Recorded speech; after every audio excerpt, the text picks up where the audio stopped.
రెడ్డి 104వ జయంతి సందర్భంగా ఈరోజు భారతదేశానికి ఆదర్శంగా కేంద్ర మంత్రిగా రాష్ట్ర ముఖ్యమంత్రిగా 2 సార్లు ముఖ్యమంత్రి కావడం జరిగింది.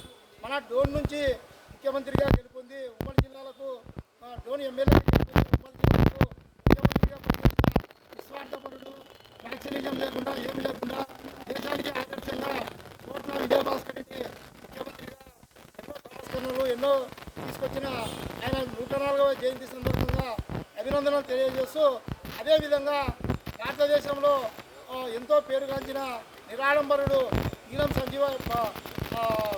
దామోదరం సంజీవయ్య గారు కూడా నిస్వార్థమైన జీవితం గడిపాడు. ఆయనకు ఈరోజు ఇల్లు కూడా లేదు.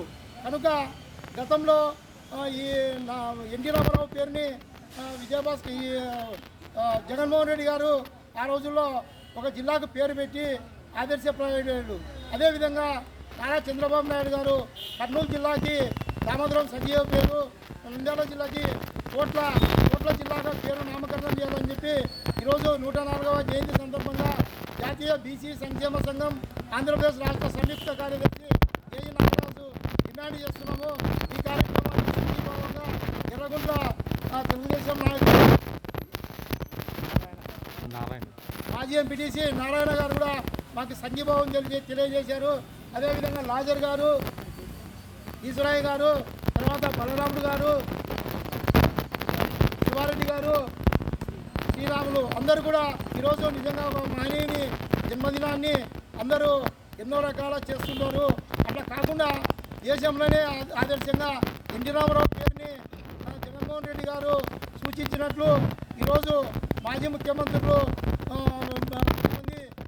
దేశం కోసం ఆత్మత్యాగం, రాష్ట్రం కోసం ఆత్మత్యాగం చేసిన పొట్టి శ్రీరాములు జిల్లా అట్లా ఆ విధంగా జిల్లాలు ఏర్పాటు చేసినందుకు మేము ఇది చేస్తూ, అందులో భాగంగా నంద్యాల జిల్లా నుంచి డోన్ నుంచి ముఖ్యమంత్రిగా గెలుపొందిన కోట్ల విజయభాస్కర్ రెడ్డి పేరు నంద్యాల జిల్లా కోట్ల జిల్లాగా నామకరణం చేయాలని, అదేవిధంగా కర్నూలు జిల్లా దామోదరం సంజీవయ్య జిల్లాగా పేరు పెట్టాలని చెప్పి, ఇది ఒకప్పుడు మాజీ రాజధాని నంద్యాల కర్నూలు జిల్లా ఉమ్మడి జిల్లాగా ఉన్నప్పుడు మాజీ ఆంధ్రప్రదేశ్ రాజధానిగా ఉంది. కనుక ఖచ్చితంగా మిగతా ప్రజా సంఘాలు, సామాజిక సేవా సంఘాలు, రాజకీయ నాయకులు కూడా ఈ 2 పేర్లు కర్నూలు జిల్లాకు దామోదరం సంజీవయ్య జిల్లా, డోన్ నంద్యాల జిల్లాకి కోట్ల జిల్లాగా నామకరణం చేయాలని చెప్పి మేము బీసీ సంక్షేమ సంఘం డిమాండ్ చేస్తూ ఈ యొక్క వినతి పత్రాన్ని ముఖ్యమంత్రి గారికి కూడా మేము పంపిస్తున్నాము. అదేవిధంగా మిగతా వాళ్ళు కూడా ఈ విధంగా ఈ 2 పేర్లను అందరూ పార్టీలకు అతీతంగా, కులాలకు మతాలకు అతీతంగా ఈరోజు ఈ వాయిస్ ఇవ్వాలని చెప్పి ఈ సందర్భంగా తెలియజేస్తున్నాము.